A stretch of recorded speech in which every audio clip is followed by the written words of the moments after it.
Hello and welcome to another edition of Coach B Weekly for RMUcolonials.com. I'm Ken Baker and I'm joined as always by Associate Head Coach and Head Coach in Waiting Charlie Buscalia, or as the team and staff call him affectionately, Coach B. Coach B, off to a undefeated start in Northeast Conference play, 4-0 in the league, tied for first place with Bryant. You've won 6 in a row. In the recent trip to Brooklyn, you defeat St. Francis Brooklyn, you defeat LIU Brooklyn. Both close games, and I think what we saw this weekend, more so than we've seen throughout the season so far, is that you guys really relied on your defense this weekend.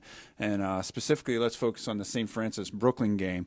You end up winning by 9 points, 62 to 53. But there was a 6-minute stretch there between the third and fourth quarter where you guys really locked down on the Terriers, held them without a field goal for nearly 7 minutes. And I really feel like that was the moment that game swung in your favor. Yeah, those games throughout the course of a season are going to come up where you don't shoot the ball particularly well, or things just don't flow well for you offensively in general. And you really got to grind it out.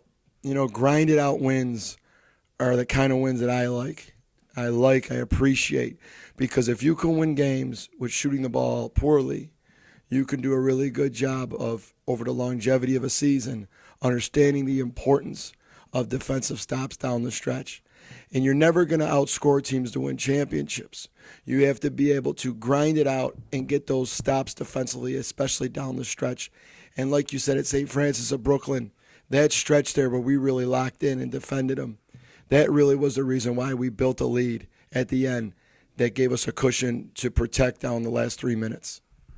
Yeah, and as you can hear in Coach B's voice, a loud environment to play in both gyms, St. Francis Brooklyn and LIU. The Pope Center at St. Francis Brooklyn, a court and a gym that you guys had a little bit of trouble with in the past. How much is due to that type of environment? I know you guys did some different things at practice last week to prepare for that. How difficult is it playing in that gym? It's extremely loud, and whether there's 500 people in there or 1,500 people in there, it sounds the same. It's just very, very loud. Voices don't travel very far from our bench. We had to do a great job of getting play calls out through hand signals and in the timeouts, making sure that we went over what we were looking to run. I thought we did a good job at the point guard position of controlling the offense and getting us into things even though it was loud.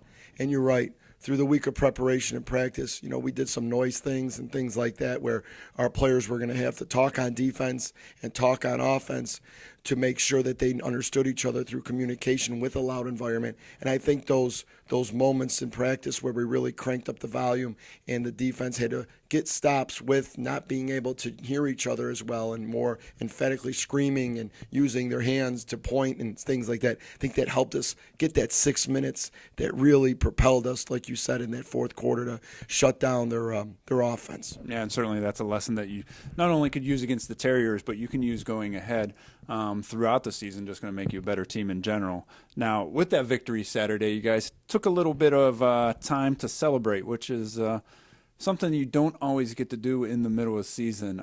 What was that special thing you guys did this weekend? Well, when you get, like you said, when you get in the grind of the season, and the grind is such a perfect word, you're getting through games, you're getting through a game, a win like we had, and grinding it out. It's very difficult when you get into that philosophy in your head that you're right now preparing every game to go to war, to lighten up and to go and do things like we were able to do. So we had a great opportunity on Saturday to take the team downtown. It was a beautiful night. Weather was unusually very warm. And we were able to go down there with just a hoodie on and a light jacket and enjoy being outside at Times Square in the middle of January, which is awesome. And the players got some time to walk around, and then we also at the end surprised them by getting them seats to a musical called Matilda, which is the New York Times Best Musical of the Year. And we sat just about 3-4 rows up from the stage center front orchestra, and those seats were outstanding. And my New York in me had to come out when I negotiated to get the price for the team to be able to sit that low. But everyone was able to sit together and it was such an involving musical where they were running into the crowd. I could see why it's the number one musical in the country right now because of how involved you are with with the production and seeing these young kids in school and growing up. Our kids aren't so much removed from being in high school and being in those environments. So I think they really appreciated what the musical was about, and it just turned into just a perfect night. So getting a win is always great and important, but there's more important things in life, and that's enjoying the experience, and that's what we really promote here is that we want our players to enjoy that experience of being able to do other things outside of basketball, and that was a moment that we could do that, and I'm happy we did. Yeah, and there's, the old saying, you can't mix business and pleasure, but, this weekend was an example that you can, as long as you have the mindset, getting back into that business mode. Sunday, you guys have a day to prepare on the road, and I know as coaches, it's a lot of film work on the Sunday. You guys are basically 16 hours locked together going over film and getting the game plan ready. But I got to say, defensively, that game plan came through against LIU Brooklyn. Very good defensive game. You guys forced 26 turnovers. You came up with 15 steals. And again, on a night when you weren't shooting the ball well, your defense was able to rise up and really got out a victory for you guys against the Blackbirds. Yeah, you're exactly right. We had to do, as a coaching staff, something that it sometimes can be very tough on your players, and that's we had to work harder on a Sunday in between two games at practice and drilling in the strategy defensively that we were going to perform in the game. And that was tough coming off of a game like that where we grinded it out and defended so much to go back in now and to go pretty hard in practice, harder than we usually go on a Sunday. And we had to prepare them. And they had to know that we've got to get through this and we got to grind this out because if we're going to win this game again, it's going to be because of defense. And I thought the team did a great job of transferring over the defensive philosophies that we went over in practice on Sunday onto the court on Monday night. And like you said, I think that was one of the main reasons why we won the game is because we understood what we were doing defensively and we competed for 40 minutes defending well and bothering what they were trying to do. We made mistakes, but the effort and the mental focus on defense was really an importance this weekend, and I'm proud of them for getting that done the way we planned. Yeah, and certainly something, early on that I saw that I thought we could have maybe taken a little bit more advantage of than we ultimately did in the game, but that was the high-low connection between Megan Smith and Michaela Mulrain early in that game.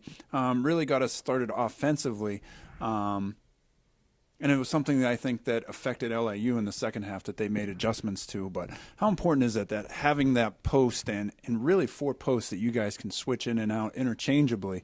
And I really feel offensively that was really a big part of our victory on Monday against LIU. Yeah, when a team plays a zone against you, you got to make sure that you get your inside touches.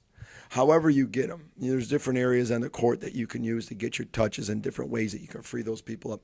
But when you get those inside touches, you got to do a good job of making decisions in there. And we didn't do the best job that we could do when we got the ball inside with finishing and making the pass. So we have some things we definitely got to work on there, and we're going to focus a lot on that. But we took a lot of outside shots, and we didn't hit. And that was part of the thing that we got to work on. Is that we can't go into games just living and dying from the outside. And that's all we've preached. We've preached it and we've showed it. Team hasn't zoned us in a while. So sometimes, you go over these things and they're way back in your mind from before, and then you get a zone like we did on Monday. And, even though you have your offenses and you know the places you're supposed to be, you're not in that frame of mind to attack it that way. Now, I had an idea that they were going to go zone. That was just my hunch and my experience working it to me. So we did talk to them about it and prepare them. But you can't get the kind of work back in that you lose when a team doesn't live zone you in a game for how many games. So it took us a while to get comfortable with it, and we switched some things off. We did a good enough job to win the game. But there's definitely room for improvement with what you're saying inside and outside and inside and taking it up. We got to finish better around the basket. We got to interior pass better, and we got to make sure that we can get that long shot at any time. We got shooters, but we got to make sure we're still getting those touches inside. Yeah, and big players step up and make big plays. The offensive numbers didn't look pretty. but Ashley Ravelli hits a big three for you in the fourth quarter. And Anna Nicki Stamalampru finishes with 12 points, but 6 of them come in the final 5 minutes. The Blackbirds had cut it to 1, and you guys set up that baseline out-of-bounds play. And Anna Nicki really made a special move along the baseline. Talk us through that play, because I really feel like that was a momentum shifter. Took a 1-point lead. She got hacked and makes it a 4-point lead. What was the call, and how confident even are you in a player who's struggling a bit that day to make that kind of call? Well, that was me starting to have confidence now in Anna that she's going to rise above a tough shooting day and still be able to mentally go out there and move forward and make a big play. To not dwell on what's gone on in the past in that game, and to move forward and understand here's an opportunity to pick myself up, pick my team up. We met at the huddle, and before we went in, and I had the idea to Coach Sale to run a play that we ran, and he told me to take over the timeout. I went in there, and we kind of had an idea how they would defend it, and Anna Nicki did exactly what I asked her to do. I told her exactly what I thought would happen. It happened. And, at the end of the day, you can drop the best play in the world. She's got to go out there and perform. She's got to go out there and do what she did. Not only did she beat her player to the basket, but she kept her head up. She got contact. She got fouled. She put it in, and won, completed the 3-point play, and got us up to a 4-point. She did it all. I put her in a position to score. She's got to make the play. And so, great job by her for struggling early on and then rising above that. Something she had struggled on in the past. She showed me that she's really focusing on doing it better at that, and I'm proud of her. Yeah, and that was the start of a 7-0 run. Late in that game, under 5 minutes, Anna Nicki drives baseline, gets the hoop and some harm. That made it a 4-point lead. You guys go on and get 4 more points to stretch it out to an 8-point lead late in that game. LIU did fight back a little bit for the final 3-point margin. They hit a shot right at the buzzer. Really didn't affect the final outcome of the game. So all in all, a good weekend. 2-game sweep in Brooklyn. Now the focus changes again. You have Fairleigh Dickinson coming up, but before we talk about our opponent, let's talk about what's going to be happening at that game. It's going to be a special military tribute at the game on Saturday at 1 o'clock. Doubleheader, Robert Morris, women's basketball starting at 1 o'clock against Fairleigh Dickinson, the men following up after that.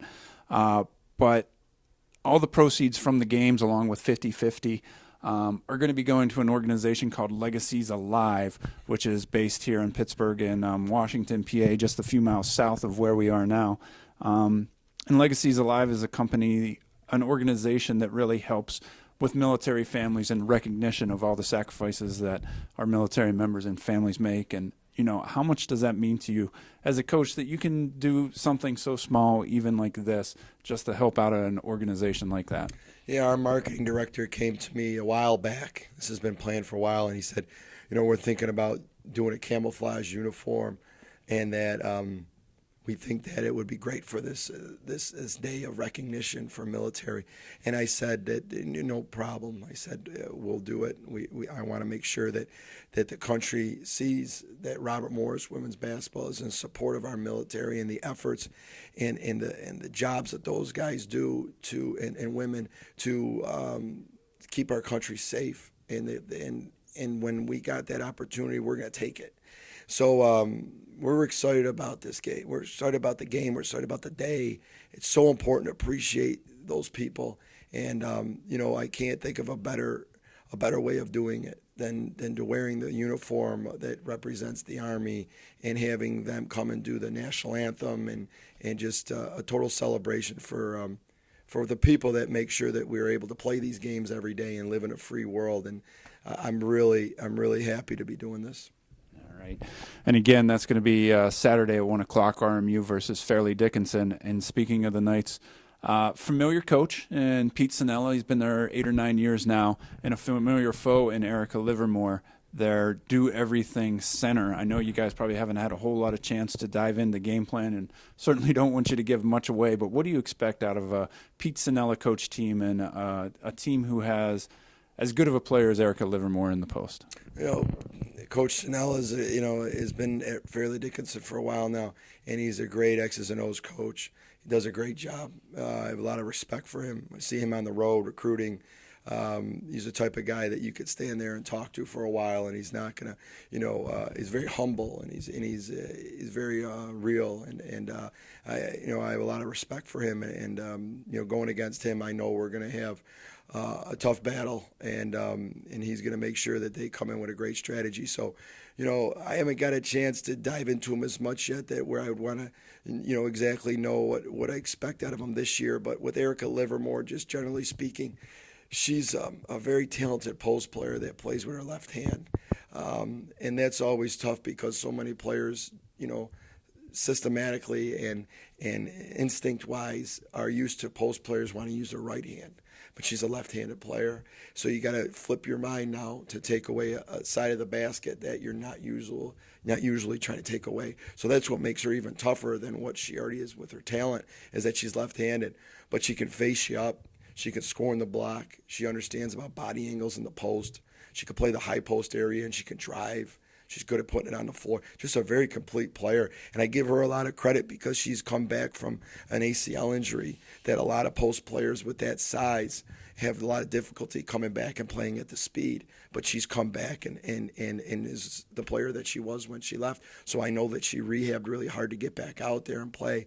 So, I'm expecting them to be very tough. When you got a good post player, you're going to be tough because, that means that you can play inside out. That means that you can drive from the high post. That means you can face up and shoot it. So we're going to have to really work hard, especially our inside players, of making sure they do a good job of guarding her the best that they can.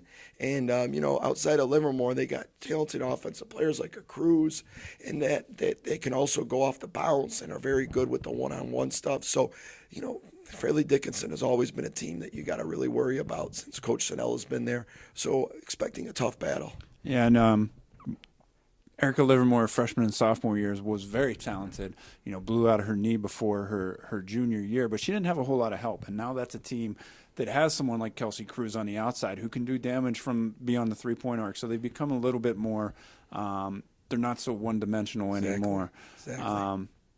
Looking ahead, and I know it's always a tough situation to talk about a team that you really haven't had a chance to scout yet, but I don't want to overlook Mount St. Mary's, who will be your opponent on Monday night. And again, that's another coach who's been in the conference a little bit now, probably going on 7 or 8 seasons, just like Coach Sinella, and that's Brian Witten at Mount St. Mary's. And they're always kind of a high-paced, high-energy type of team. And again, I know you haven't had a chance to look at them a whole lot, but what can you expect out of Brian Witten's Mountaineers club? Yeah, we haven't focused on him. I've seen him a few times. Obviously when we get into conference now, they play a common opponent that we're playing. He's changing the style of his team a little bit. He's got lately his recruiting has been a little different with, he's got some players that are a little bit quicker, more athletic and stuff like that. So, generally speaking, I've seen that on film that he's kind of changing up his recruiting a little bit with the kind of typical players he's had in the past, going forward with some of the players that I see now out there.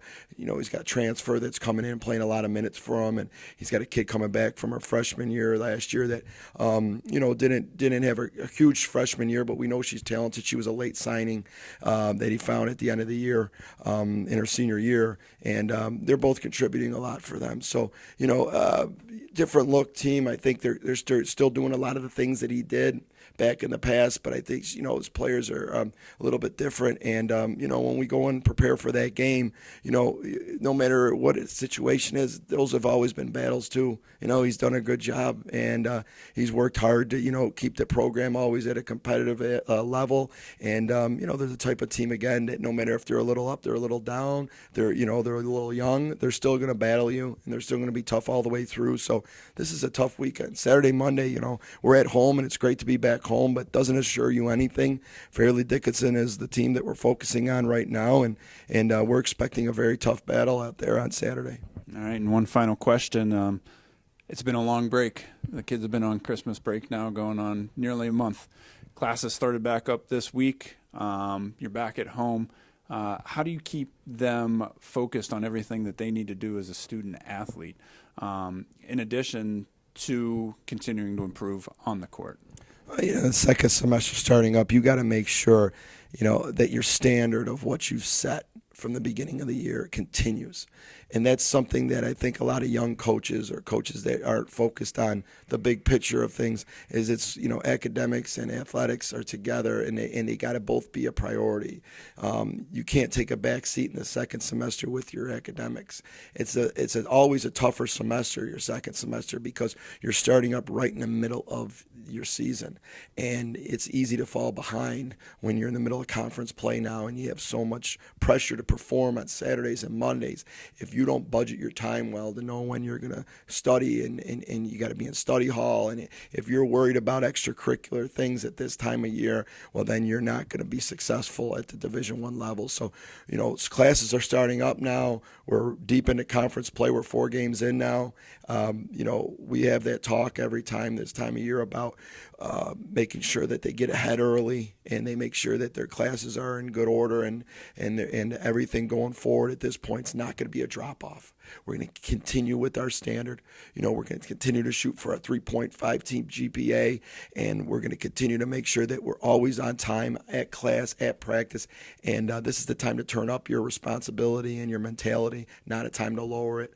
And that's just experience that I've had in the past, knowing that how players can struggle through this second semester. We will make sure we increase the focus on academics and time management. Yeah, and certainly you guys have done a fantastic job with that in the past. And Thank you. Certainly with this team, I believe it was over a 3.4 GPA last year. Yeah. So, you got a good group of kids here, and you guys do a good job of making sure that their focuses are in the correct order. Once again, Robert Morris taking on Fairleigh Dickinson this Saturday. Tip-off scheduled at 1 o'clock. It's going to be the Legacy Alive game, a nonprofit military organization based in Washington, PA. We hope to see you there, and then we hope to see you come back on Monday night as Monday afternoon, a rare afternoon game with Martin Luther King Day, the Colonials and Mountaineers playing at 2 o'clock on Monday. For RMUcolonials.com and the Coach B Weekly Show, Associate Head Coach Charlie Buscaglia, I'm Ken Baker.